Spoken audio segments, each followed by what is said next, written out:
All right, HBCU Legends fans, as well as Black Sports Insiders, we have another great interview, two interviews on today to be able to deliver to you guys. One, I love this young man because I watched him kind of grow and mature into a young. Well, he's not just a young man; he's a man, in my opinion, and he's also one of those guys that has brought some great excitement to the Southwest Athletic Conference when he was playing for Texas Southern, and now he's at Alabama State. We're talking about the quarterback, none other than Mr. Andrew Body. Yeah. How you doing, Andrew? I'm blessed, Mr. Moses. I'm blessed. I appreciate you having me on the show today. Oh, wow. Look, man, we've been trying to get you on the show for a while. Look, I was saying all the time I've interviewed and talked to Andrew, we never actually had him on the show, and we have to be able to end this.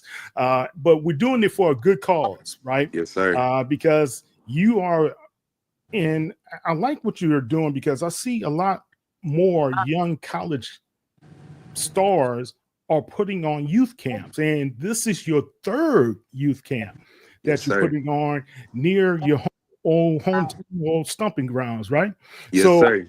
we wanted you to come on in and talk a little bit about that and just share with the people what to expect from your youth camp.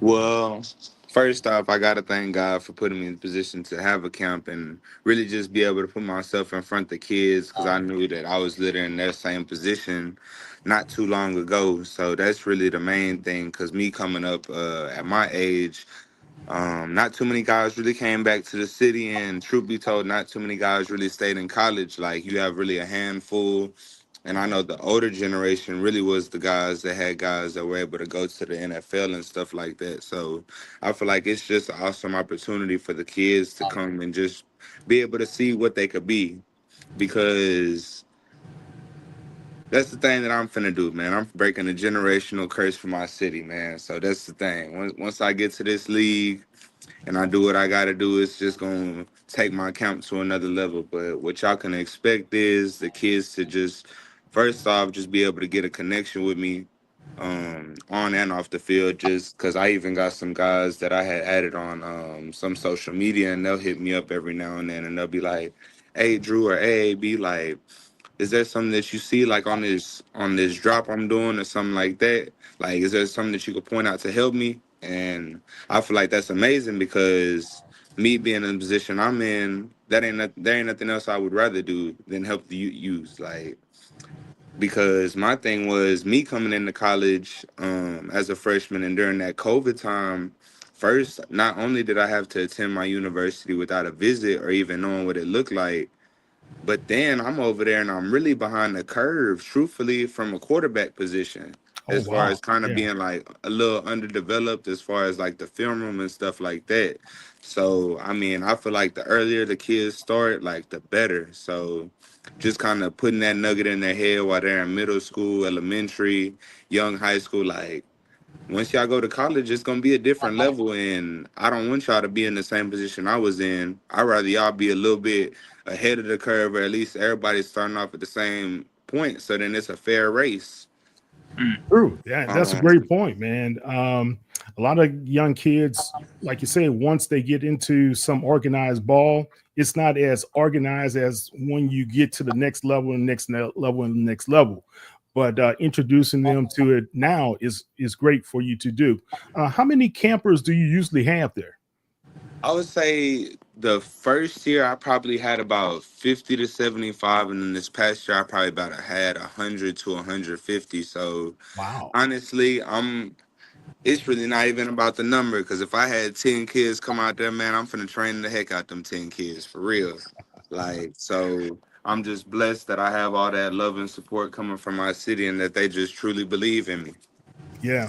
Now, when you have the camp, do you have some of your fellow players or some of the guys that you used to play with come and help you out? So actually, and I'm glad you just said that, Mr. Moses. You always be on it, man. You always do be on it. But that's actually gonna be a little surprise that I did have for this year's camp. So usually, so the first year I did have a couple of my old teammates come. The second year, it was a little bit tougher just because the time frame. But this year, I'm gonna have a lot of my old teammates that I played with at Roy Miller High School while I was there in Corpus Christi be a lot of the position coaches and my assistant coaches. Like I have, you're not gonna be too familiar with these names, but when they see it, they'll know who they are. Like I'm gonna have Adrian Lloyd, Bubba Lloyd, Cassius Clay. I'm trying to get Marcel Davis, but I'm gonna have a lot of my old guys out there. My center Austin Lavelle, so I feel like that's gonna be a full circle moment, like completely. Like I'm going literally all the way back to the stomping grounds with my guys. That's Wow. good, man. But hey, you got to do that sometimes, man. And it's like your boys are the ones you rode with and you're going to ride and die with a lot Yes, of sir. times, right? Kyle. I mean, Andrew, I gotta say, I got to watch you grow.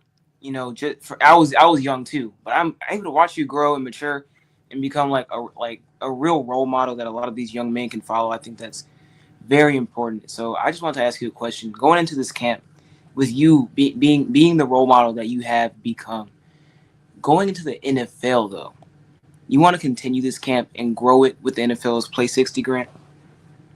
I feel like that would be something I most definitely can communicate with them. I'm not as really too familiar with the details with that, but I would probably do something like that and still have my separate camp because really I can't say too much about my next year's camp, but these upcoming years it's gonna be a lot better for the kids as well. So I Okay. got something in store for them. But I feel like that would be a pretty dope idea right there to play 60. That's tough.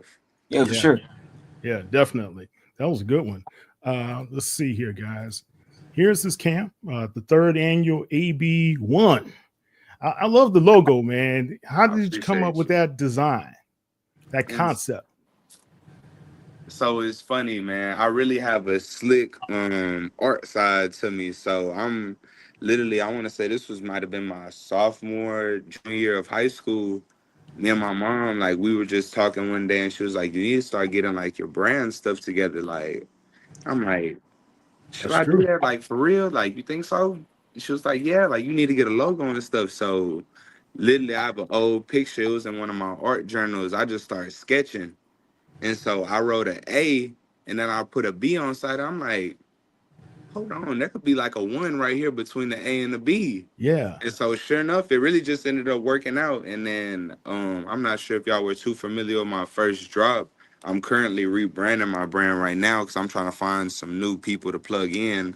But I had made like a little Uno card, like kind of like but with the one and then the A B in the middle. So I'll probably end up redropping that. But that was something I had also drew up as well. Really? Man, Yes, sir. I love it, man. I thought it was when I first saw it, I was like, man, that's real creative. And it caught my attention and it's unique. It stands out. Yes, Yeah. sir. I mean, that's what we love to hear. I mean, we love to hear about the sports, but that creativity, that artistic side, we can see it channeling into your play style, man. Because you're really creative. You feel me?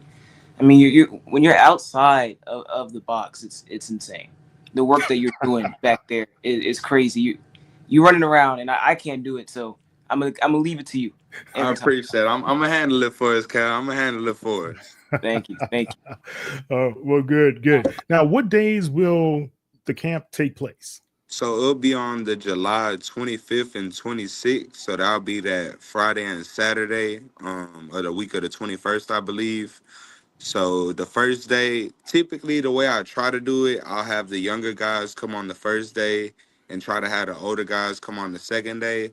But Okay. I'm never gonna turn nobody away. So whoever really comes on the first day, I always just tell them like, go ahead. Like if you feel like you want to come back on the second day, like go ahead, come back. Like let's get work.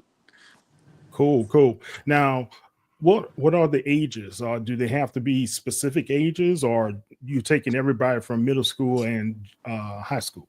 So I'm doing 7 years old to graduate and seniors, but honestly, like if it's a kid and they're like 5 and 6 and they've been playing ball, and, they want to come out there and have fun. Like I'm never gonna turn no kids away, my God. Like I can't. I'll be wrong as I'll get out if I did that. So I accept pretty much everyone, even girls could come to the camp as well, because I know they've been implementing a lot of the girls flag football and stuff like that. Right. And actually today we had just visited the Atlanta Dream place, Mm. and we were talking with the president and a couple of their representatives, and that's pretty much what the president was talking about as well. Like right now, things that's going up is females. Like the female sports world is really kind of It's going pop. up on the grid. So it's It like, is. you know what I mean? At this point, that's what it's gonna turn into. Like females gonna end up doing everything. I'm sure they have the capability. So why not? Yeah, and if I remember correctly, didn't Alabama State have First a? D1. Yeah, yeah, you guys got the flag football team, right? Yes, sir. Wow, That's awesome. awesome, man! Congratulations on that. Now, guys, it's going to be in Corpus Christi, right? And it's going to be at Taft High School, and you guys can still go online to. Is it online to register, or how do they go about registering? So there's a website. I have it in my Instagram bio.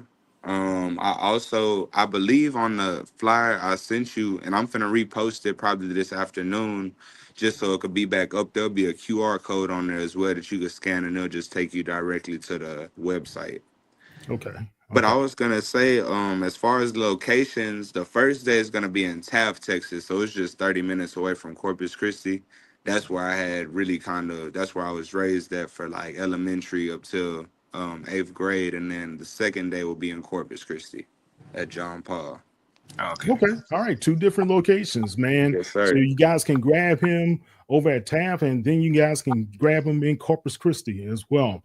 So we're going to have more information about Andrew's camp. We're going to put it on the HBCU Legend site on SI, so you're going to have that available as well. So, guys, it's a great chance to be able to meet Andrew. He's got some what you say, Andrew, got some surprises, some guest surprises that are I going to be do. there. Oh, So you guys should be pretty happy. That's pretty dope to be able to have. So um, let's talk about this, Andrew. When these young guys get there, do they need to bring anything with them, or is it just need to bring their uh, t-shirt and I would shorts and say their skates or primarily whatever?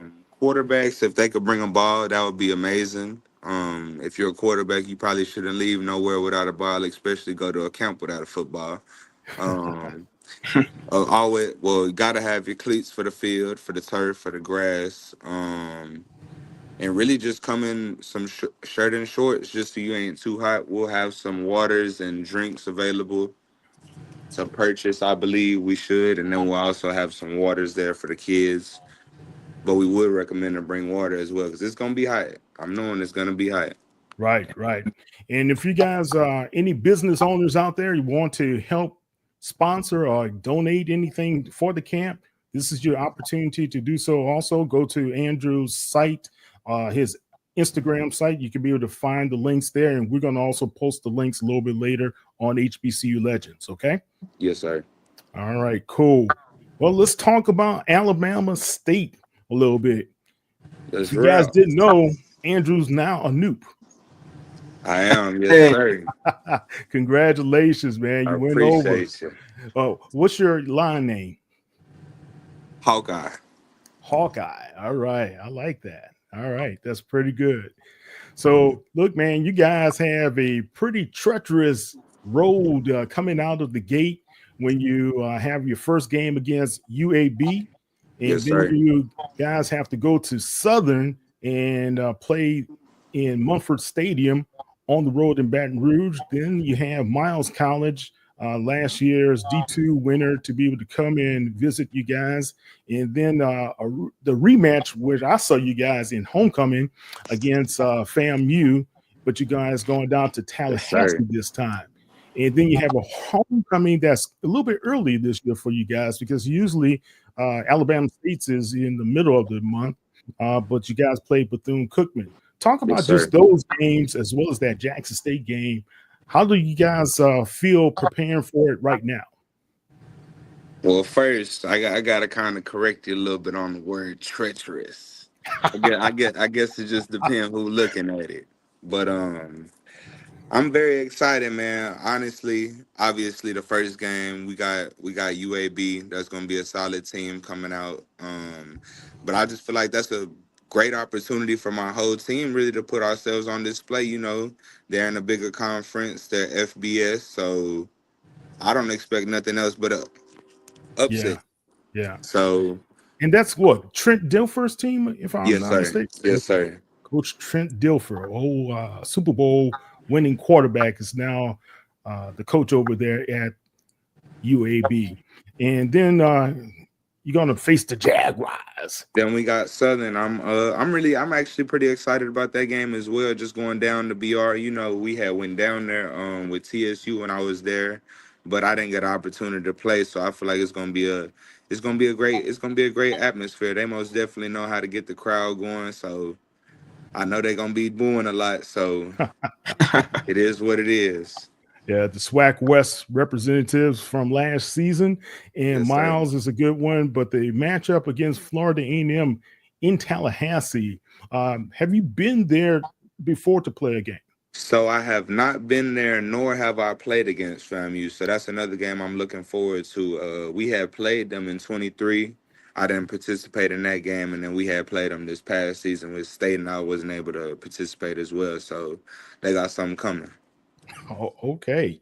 Bethune Cookman, the Wildcats, they are rising and they get a chance to visit Montgomery for homecoming. And then you guys go over to Jackson, Mississippi. Now, you did play a game over I have there played at the Jackson, yes, vet, sir. and you played them very tough over there, man. You had Coach Deion Sanders and those guys on the ropes a little bit. Talk about playing in the vet. We're looking forward to it. I came here to Alabama State, and I guess that's like our little rival right there. So we're gonna have to go down to the vet and handle business. That's the only thing we focus on with that. Me and my guys, we've been prepping all summer, all off season, really ever since the last game of the season. So we just preparing, been preparing, and we just letting this food marinate and let everybody eat when the season starts. Gotcha. Gotcha. Kyle? Hey, I mean, I'm looking at this game versus Southern, and I'm looking at this game versus FAMU. And I think I don't know, man. I'm getting excited for you, Andrew, because I think in that game versus FAMU, I just feel like 400 yards, 3 TDs. I don't know, man. You I'm thinking talking my a language. generational performance in that FAMU game. You got to put it on if you're gonna be on the road, man. I think you can, and I think you will. I'm looking forward to it. All Oh, right. did we Looks like lose we it? lost Andrew for a quick second. We'll try to get him back in. But in the meantime, Kyle, let's see. Yeah, we lost his feed for a sec. But looking at everything, Kyle, and Andrew, and just looking at his career and where he is today, you started watching him from yay high, and now where he is. How do you feel about what you see in his progress and his progression as a not just as an athlete, but as a man? I mean, honestly, the results for me, you can see them on the field, but you can also see them just like in the community work, especially with events like this. You can see the growth and you can feel it, especially even on our conversation here today. It just feels like, wow, this is somebody that you can rally guys behind. You feel me? If I'm in the locker room with this guy, I don't even play football. I'm pretty sure his pregame speech is probably gonna get me hyped up. You feel me? It's the type of energy that you want in a room that you're walking into. So Okay, yeah, I think maturity is definitely there. that's what he's saying about you, Andrew. I'm sorry about that, Mr. Mosey. I don't know what just happened. I No, getting you got an good? Amber Alert text and it didn't took me off the chat. That's okay, man. All right. How do you feel, man? How's everything going? Because I know when we last communicated, you were still doing your rehab and Yes, everything. sir. How's everything feeling for you right now? Everything's feeling good, going great. Really just same thing I tell my guys every day. Just gaining that 1%, just making sure you're present and not only being present, but getting something out of it. So Mm. and rehab, honestly, I don't think that's ever gonna stop. That's just gonna be something I could do probably the rest of my life just to have something going on and just stay strong and fit. So shoulder feeling good, real stable, things coming together. We started our OTAs and things like that. So I've been able to get Okay. acclimated in the team type setting. So it's been real good, just really progressing every day. That's Well, awesome. yeah, man. I can't wait to see you back on the field as well as meeting people as well.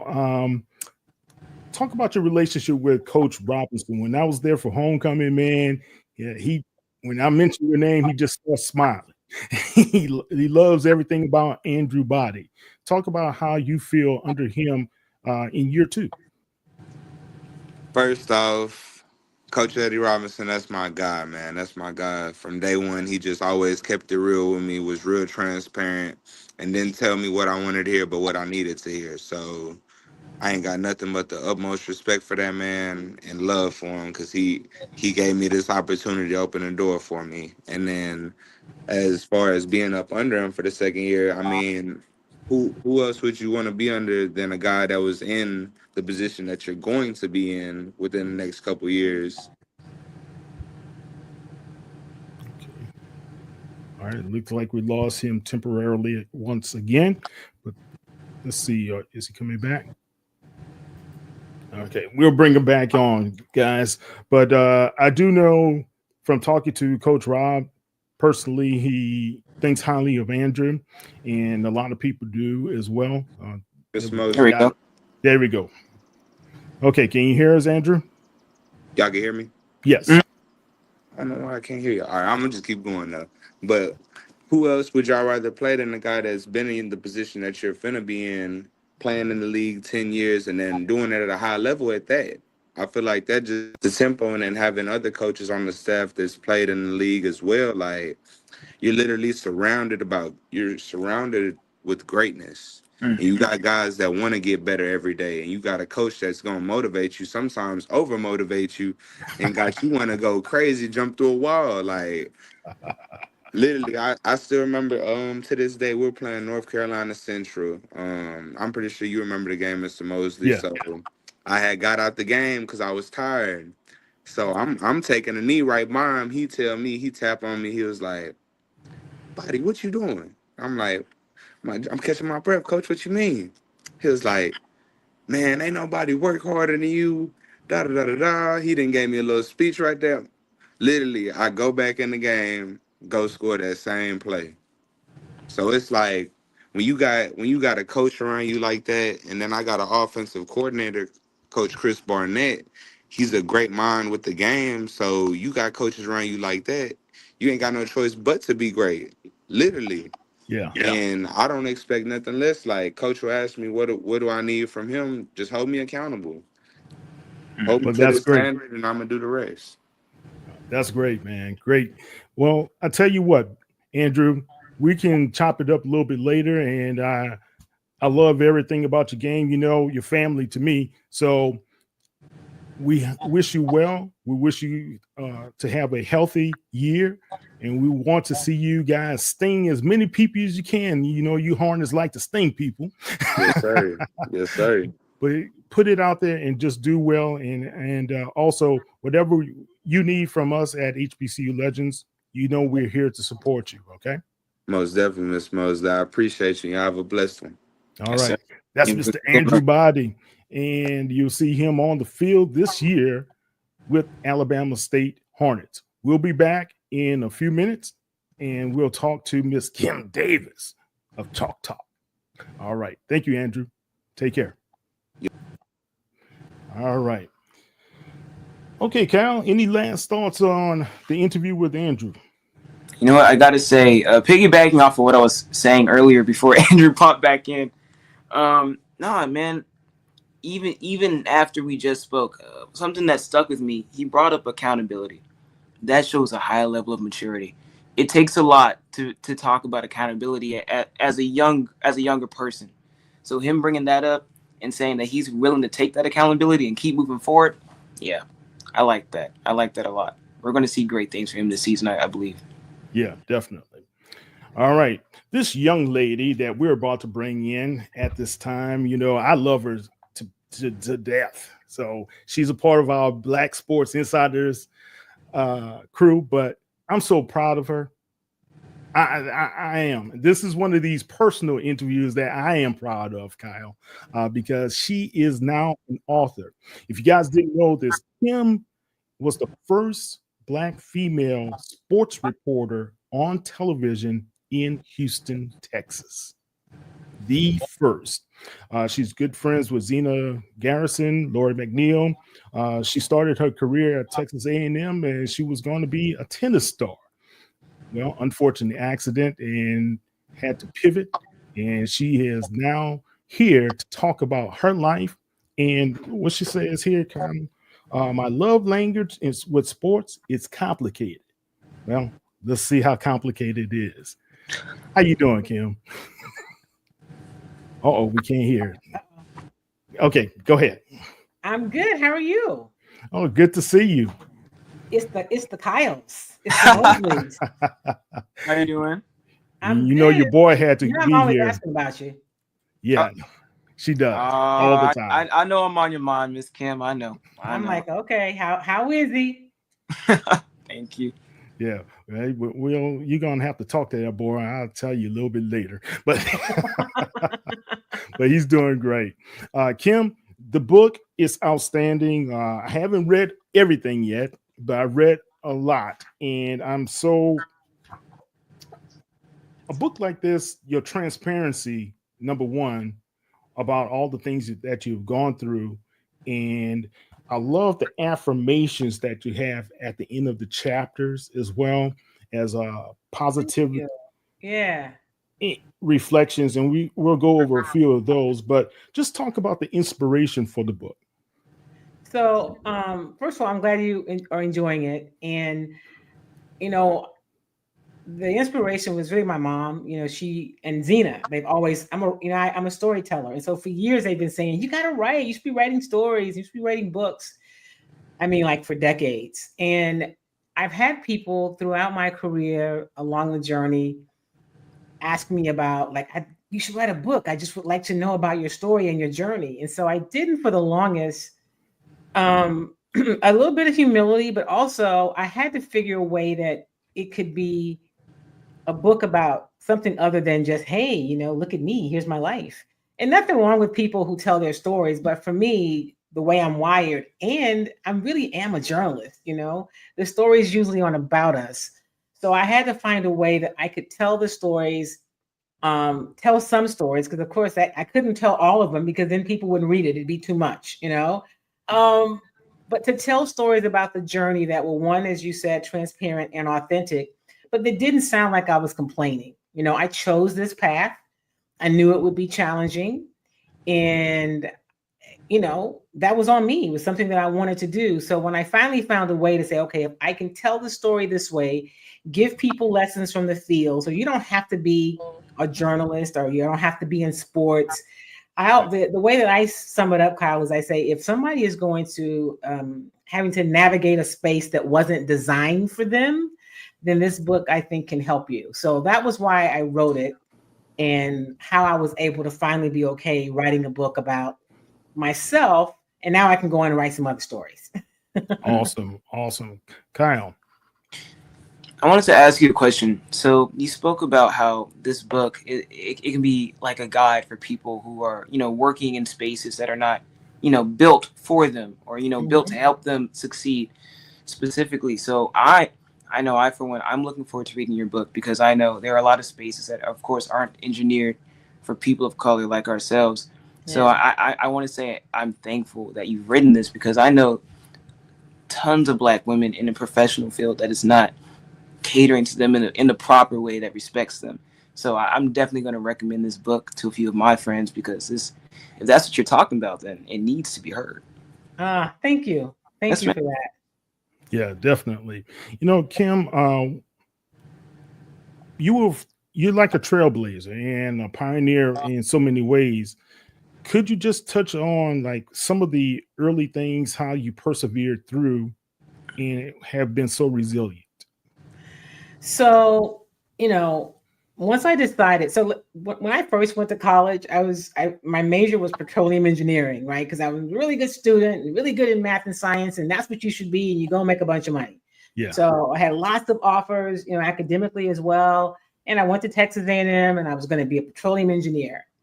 And I went through the first semester, and I was like, yeah, I don't want to do this. These people are going to be strange. Nothing against engineers. Some of my best friends are engineers, right? Yeah. So I called my parents and I said, I really don't want to be an engineer. I really do. I was always interested in journalism. It was law and politics, and it was sports journalism. And so my parents said, okay, well, if you're willing to do the work and do what it takes, we support that. Just remember, you live within your budget, your means, and we live within ours. And they're basically telling me, because you're going to be broke.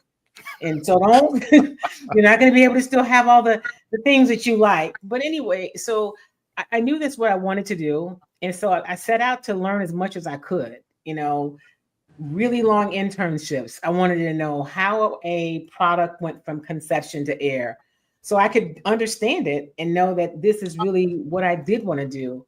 Okay. And so I did that. Kyle, we're the same kind of age where your parents told you if you go to school and get an education and work hard, you can do it. That's right. There's a whole lot more to it than that. Yes.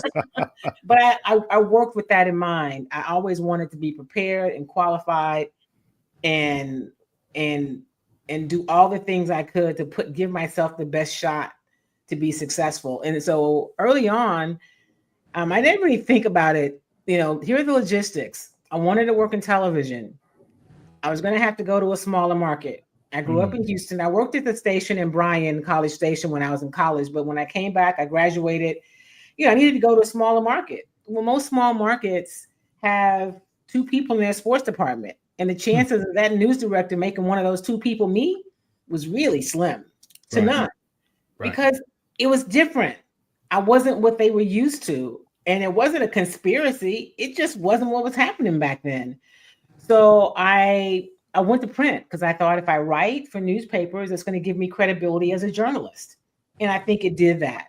Also, I did some early talk radio. I met Ralph Cooper early in my career, and I was writing for a weekly newspaper, and I was also doing some writing for the Houston Post. I'm dating myself, but I did write for the Houston Post. Wow, and Houston Post, that's a long time. A long time ago. I was 12, y'all. I was 12. And I covered the Oilers, and I would go on the road with the team. I covered the team on the road. Wow. So I would call in to Ralph's show on Friday so that Sports Wrap, would have a presence on the road. So I did things with Ralph. Butch Woolfolk, if you remember him, he and I did a weekly Houston Oilers show on the station. And over the years, I just found ways to do this thing I wanted to do, like work all the time, had lots of jobs. And so I felt like, how is somebody going to just tell me no? You can't tell me no. I'm going to do this. And so I just kept pushing. And I was initially, it was kind of, I was stubborn in that regard. Like, how can you tell me no when I know I'm qualified, when I'm working hard, when I'm willing to learn, I stay late, I come early, tell me again why I can't do this? And that was my attitude. Yeah. So it worked for a while. And it's still working. I love it, man. Think about it. And we just celebrated Women in Sports Day just recently, right? Right, July 7th. Should be a whole month of that, really. But Kim, you went through a lot of trials and tribulations, but to think that you were covering the Houston Oilers on a regular basis, traveling with the team as a Black woman in this business is just phenomenal. Yeah, it was. I didn't really think of it back then as that. It was like, oh, so I need to go on the road because they have games and I need to be where everybody is. And and Kyle, I still kind of approach what I do that way. I'm going to go to Texans training camp, when they go to West Virginia, because I feel like you just got to be in the room or on the field or on the sidelines to really get a taste of what's happening a lot of places. And that was always my approach. And so that's really what I've tried to do. Listen, I covered the 2 Houston Rockets championships. Wow. Hopefully I'll get to cover another one, but I was in Madison Square Garden for Game 6, Rockets and the Knicks in the finals when there was the OJ slow chase. And we were all in the media room, huddled around, because there were no flat screen TVs on the wall. We were huddled around this television watching this split screen because back then, like no, we're gonna play. I The think game the will go game was on. on, Yeah. and I think that was back when Dallas was still on. But anyway, so you had the game on, and then you had the chase, and we were like, "Wow, this is so like." I remember those things. That was Yeah. all a part of the journey of my career. But I covered some championships, and I'm hoping to cover some future Rocket championships. Yeah, well, Texans they want to have a part in the championship as well with I'd be good Mr. with that. CJ Stroud, right? Yeah. So, but that's just something that you is historic. You're being able to cover and be there and do it in such a great fashion for everybody. Um, Talk about some of the influential people who help you along the way. You mentioned Ralph Cooper, which Ralph helped me as well. Yeah. So, and he's helped so many other people. Talk about the other people that really were important in your journey.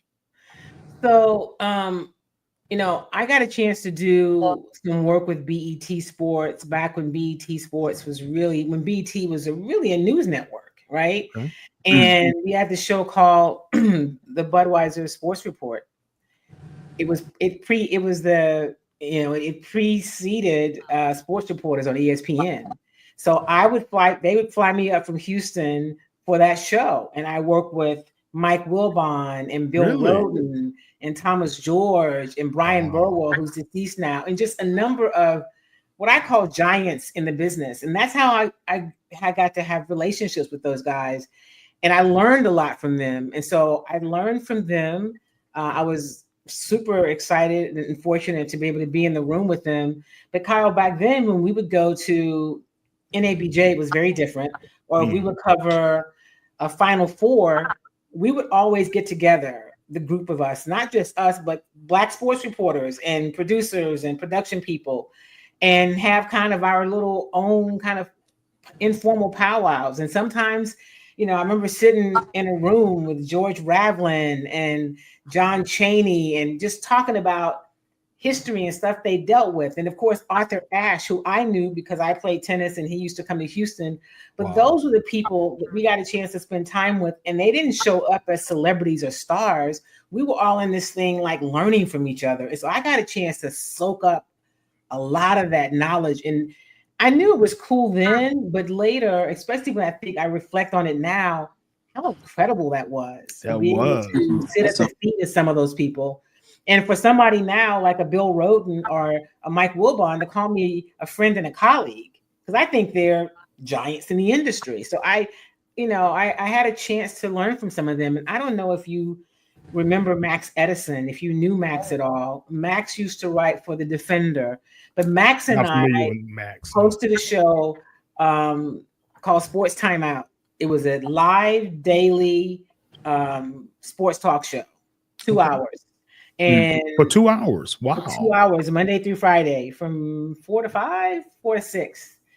And so Tony Wiley used to always joke and say, you guys were his and hers before there was a his and hers, And so I remember working with Max, and he unfortunately passed away right before the pandemic in 2019. And he was really like a brother, and so Max and I, and just different people in the business. I'm going to tell you this, and I don't even know if I put it in the book, but prior to D'Amico Ryans, because I can say he is my favorite NFL coach.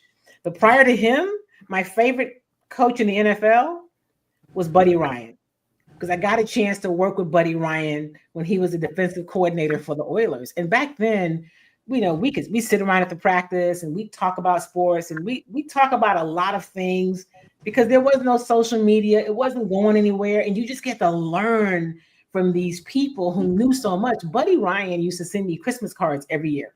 Really? Until I knew so much and we lost touch. But, like those kind of memories, or when George Foreman was making his comeback and I did this takeout piece for the Post and I got a chance to hang out with him for a couple of days and his trainer. Wow. Just the people that are just historic, and many who've passed on. George Sifford, the golfer, Charlie Sifford, rather, who's Yeah. Just area. passing. Yeah. Wow. Yeah, just to be able to sit with them and have conversations was just amazing. Those are the kind of things that have really made a difference in my career.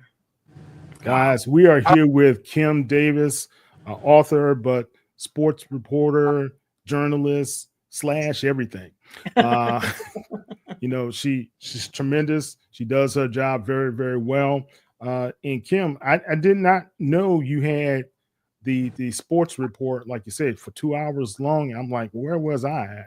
How did I miss that here in Houston? This was before. When did you come to Houston? 89.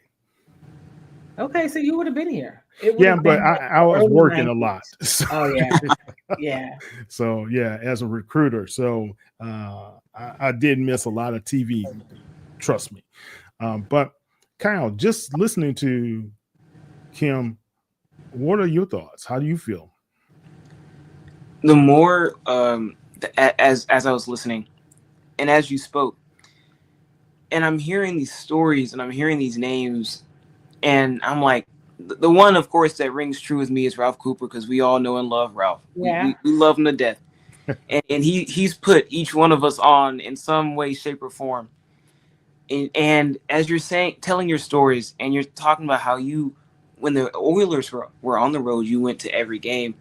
I was like, the dedication is the biggest. That was the word that came to mind. Dedication. It's the biggest thing to me. You're so dedicated to your craft and your art, and it's inspiring for me as an artist myself. It's very rare, very inspiring, and it's very rare to find somebody who's that dedicated to their art in the process of evolving and growing while learning from others. Like, you don't have an ego. You are so humble, and that is something, I think that's the biggest thing I should take away.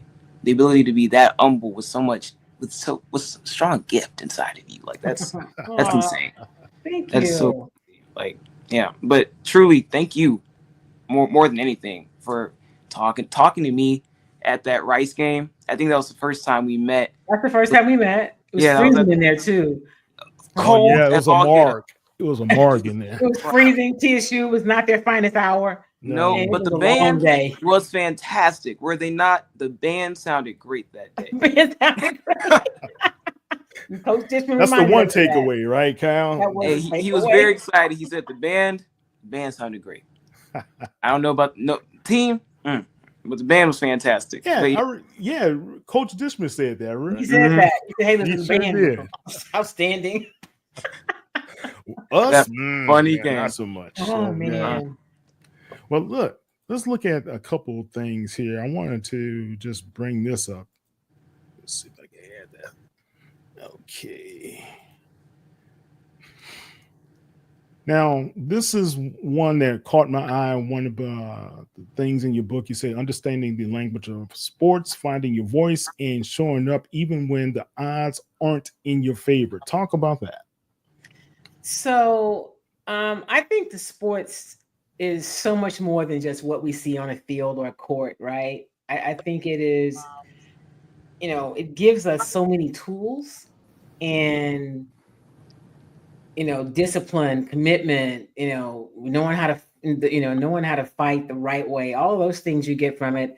But when you understand it, there's also a language to it, right? There's a language of sports. And so the people that consider themselves experts or, it's because they know how to speak the language. And really years ago, that's why I started Chalk Talk, to help women understand the language of sports. Okay. Right. It was really because all those the years that Max and I did this call-in radio show, we would have a fair amount of women to call in because they knew that there was at least one person, and Max was good too, but who would have a conversation with them and not make them feel like you don't belong here. So I felt after that, like, you know what? Because as a woman, I know that we learn differently. We process information differently. So let me help them understand the language of sports, and they can use that in different places. It can help them to find their voice and where they should show up, and how to use some of those things we see from athletes and coaches in this vast world of sports, how they use those things to propel themselves to the next level, anybody can use it. But understanding how to take that language, the stuff that we talk about, the stuff that you hear coaches and players say, and use that to find your own voice and make your own way, even when it's not in your favor. Because how many players do we know that things aren't in their favor? And Kyle and both of you, how many times do we say, can we say that, you know what? These professional athletes or these collegiate athletes, they're talented, they're great. But I know some guys who had this much talent or more, they just didn't make it. Right. Yeah. Right. A lot of times. Okay. When you spent your career challenging and the status quo, you don't wait for validation. I like that. You become the standard. Don't wait for validation. A lot of times, I think somebody and a lot of young people, especially once they want to get into media, I've heard they want to be on ESPN, or they want to be in front of the camera and all this other stuff. But you said something that was key. You had to figure out a way to get the validation or the credibility. So you didn't go the traditional routes all the time. Yeah. You found a way to be able to get your voice out there through print, through writing as well. Talk about that. Yeah, you just can't wait for somebody else to say, okay, Kim, now we approve. Because what if nobody ever does that? Right? So you have to become your own standard. But what that also means is you've got to put in the work. Like Kyle said, you've got to really be good at your craft. The biggest thing I tell young people and say, hey, would you tell me if I'm trying to be in the business? And I would say, know your craft. Always work at it. I still work at it, right? Always work at it. Pursue excellence, not perfection, but pursue excellence in your craft. If you want to be a reporter, be a really good storyteller and a writer. Learn how to produce, know how to make it work, and know how to work with the people that help you get what you're getting done. If you're working in television, be the reporter that's going to help the photographer carry his or her equipment. Right? Don't be the star. Don't have the star mentality. Yeah. And so you become the standard, and you don't have to wait for validation. People are going to want to work with you and are going to want to have your product and have you around because you become the standard, and you're not waiting for them, and you're not waiting for the numbers on social media that say you're great. That's the other thing.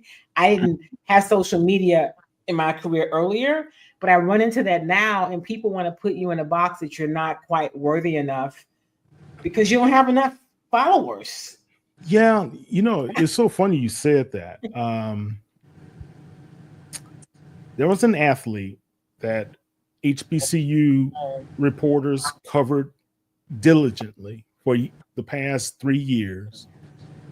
And now they're going to Division I. And I asked their representatives, hey, can I just have a final interview with their transition and talk about it with them? Well, we're really looking for national profiles. We really want someone on ESPN or a higher level to be able to talk with. I was like, you're not understanding you're doing the same type of discrimination that you fought against before, and you're doing it to us who really was there for you. I was just blown away. I couldn't understand that. But the thing is, guys, don't wait. If you know you're putting out great content, you're trying to refine your craft or learn your craft, just keep working on it. I ran into a lot of roadblocks. I ran into a whole lot of roadblocks, but I never let it deter me. Never let it stop me. Just you got to be a little stubborn, right? And you know what, Kyle? You also have to know that there's value in what you do. That's right. And the audiences you share with, those audiences matter. And there's value with those audiences. And they deserve the kind of content that you're going to give them, that we're going to give them. And if people realize, you know what, especially now with the internet and with streaming, if you if they do an interview with you and it runs on your platform first, then they can run it someplace later. That doesn't really matter. That's just because you're not willing to put in any other work. To Yeah. me. Yeah. I Exactly. agree. I agree. Kyle? Well, I mean, I agree. Perception and or let me change that. Actually, perspective is everything. Actually, Yeah. especially from the social media perspective of things. For me, I'm younger. I dabble in journalism. I'm getting deeper, and I do mainly performance content. So when I'm looking on my TikTok, and I'm like, man, my post is not blowing up, and it's about my articles, and then I post something silly and it's blowing up. I'm aggravated, and I'm like, I know my work had merit though, and Yeah. and I'm happy you touched on that, because if you don't have value in your own work, how are other people going to value it? If you don't value yourself, how can we value you? And like that's really important. So I'm happy you touched on that, and making sure you stay encouraged while working through the avenues of social media and traditional journalism. I think that's so smart. And, every social media platform has its own personality, right? They perform for certain audiences and they differ. Now, there's some similarities with Instagram and TikTok, but there's still some differences. So, where you put your information, it performs certain ways based on what the content is. And but if you're telling good stories, and the problem now is so many people are caught up in the numbers and they discount you when you The don't have quality. the great numbers, right? Yeah, They feel like the quality of the work is absolutely being overlooked sometimes. They're looking for the entertainment value. right. And they're really looking they're when you talk about followers, they really are followers. They follow who people follow. It's not always based on even the entertainment value, Kyle. I think it's, oh, well, this person's got a lot of followers. They must be doing something Right. spectacular. I better Right. Right. follow as well. And they don't stop to really evaluate what is the content, what's the context, can I get anything from this? And maybe I can't, but I'm not going to discount it because it doesn't have a lot of followers. But that is unfortunately where we are now, you Yeah. know. Yeah. But we The just keep numbers. plugging away, man. The people that need to see it will see it. Exactly. Okay. And finally, toward the end of your book, you have these little sayings, right? Mhm. Running the play has never been about getting everything right. Speak on that. Um, just because you show up and you do the work, it doesn't mean that you get it all right all the time. I mean, I did a lot of things, and if I were to look now, I'm like, man, I probably should have done that differently.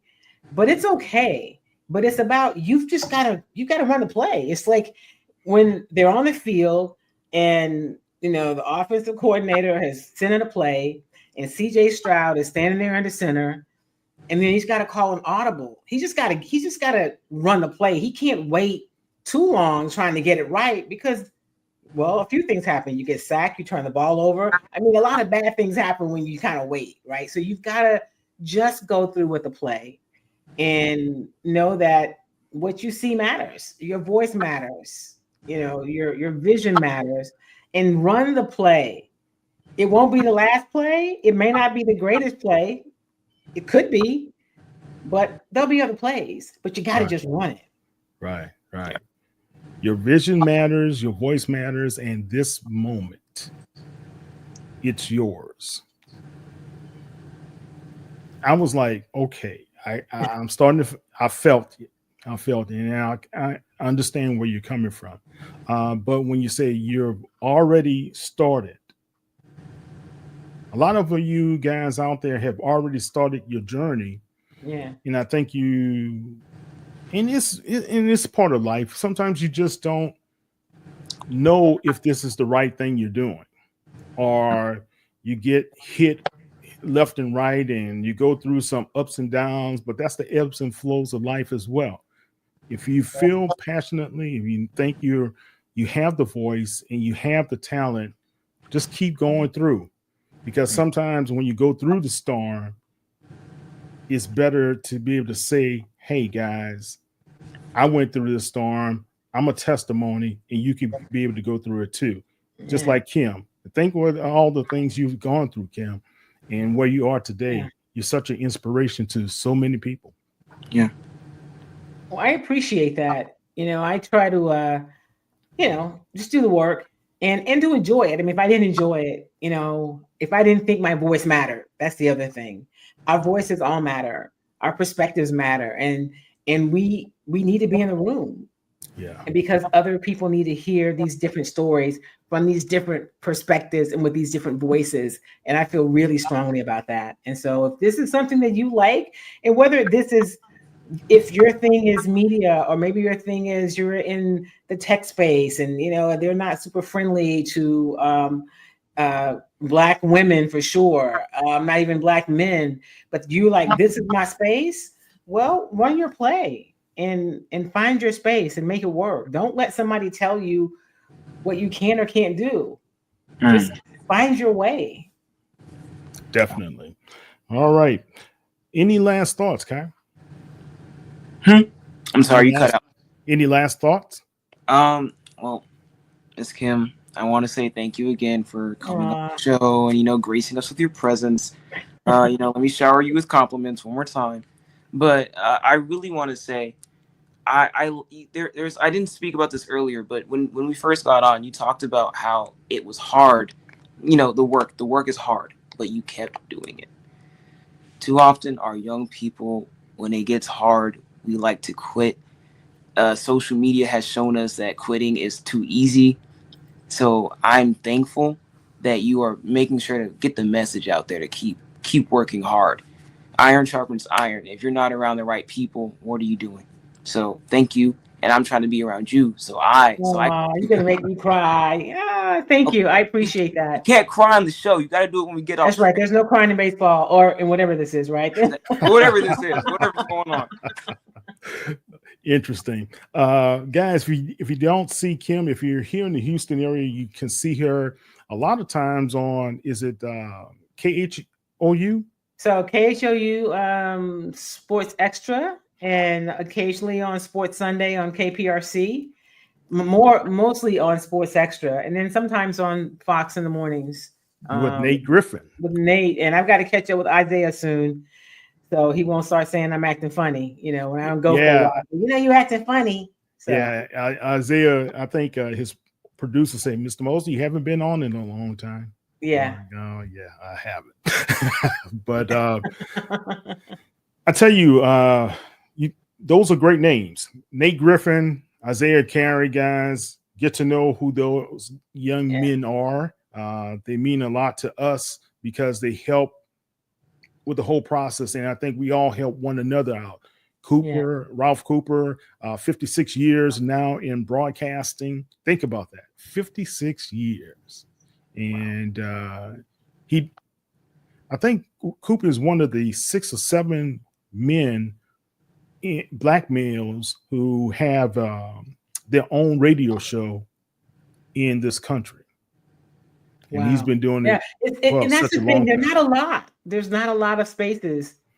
So Yeah. yeah, Ralph is, talk about a trailblazer. Ralph is that, and Ralph is going to do it his way. But Ralph has always tried to create opportunities for other people. That's just who he is.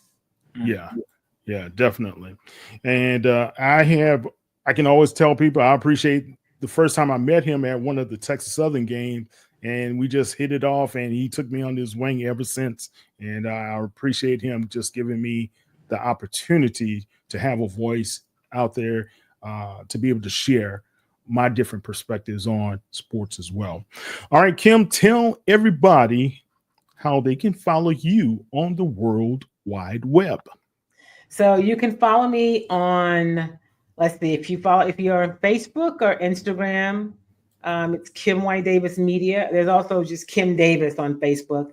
on X. I think that's what it's called. I still call it Twitter. It's Kim Yeah, Y. me Davis. too.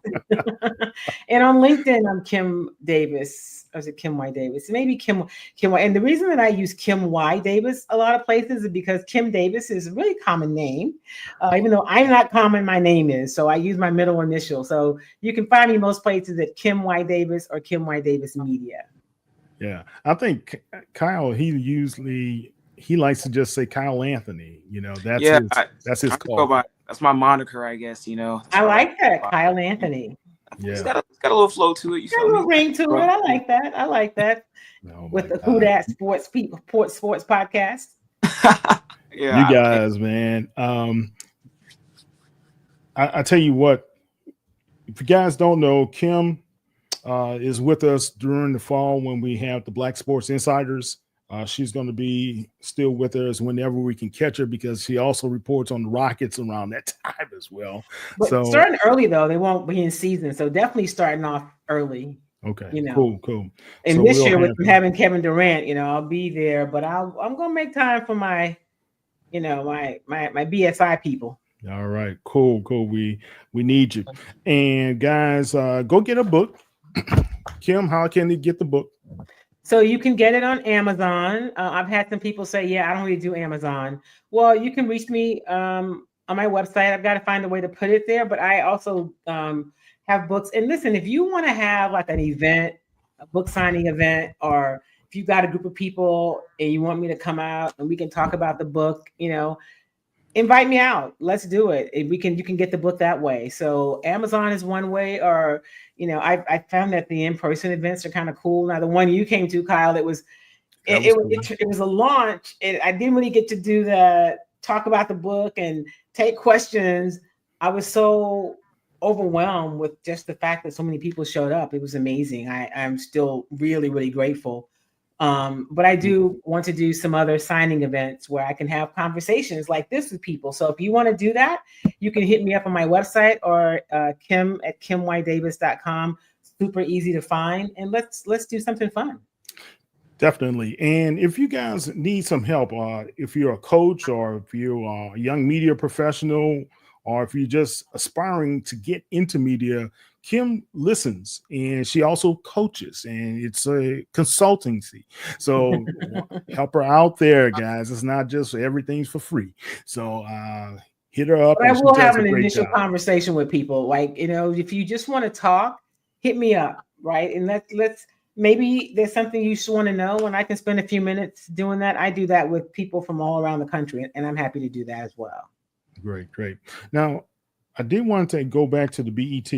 You were hanging out with was Curtis Simons responsible for? Yes, it says Curtis Simons, and then there's a Kurt Simmons. So I knew Kurt Simmons was the one. I knew them both. They were both there, and they both had roles. Really. I also worked with them both when Willie Gary had his network. Okay.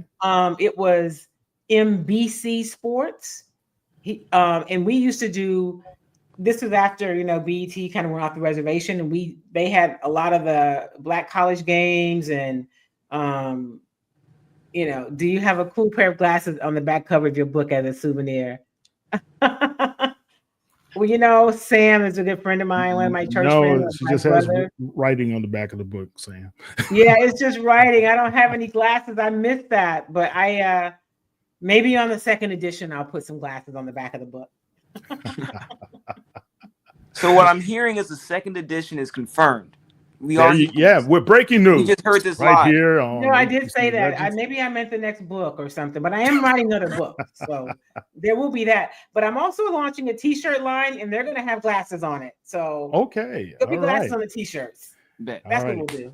Now, if you don't know, man, Kim can bedazzle a drinking cup as well, man. So she does very well. I bought it that way, so I can't claim that's not my gift.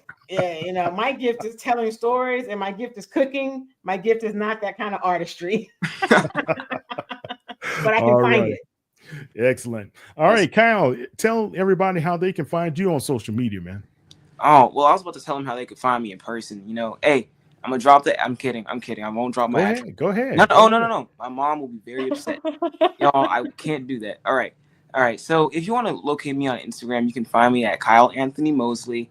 And then on X, formerly known as Twitter, you can find me at Mosley Kyle A. And then on TikTok, it's just Kyle A. Mosley. Kyle Anthony was not available, sadly. It was already taken.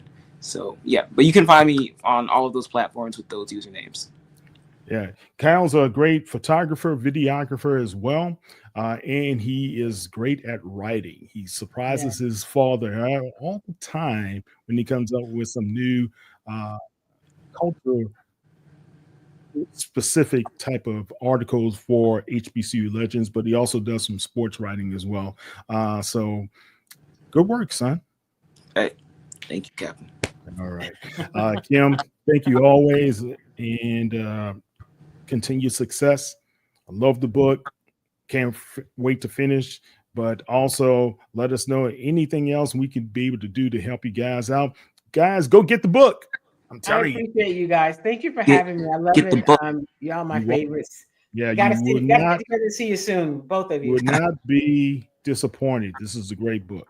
All right, I'm Kyle T. Mosley with Kyle Anthony Mosley, as well as Kim Y. Davis here at HBCU Legends, as well as the Black Sports Insiders. You guys can follow us at HBCU Legends on all social media platforms, as well as you can follow me on all social media platforms at KTMOZE.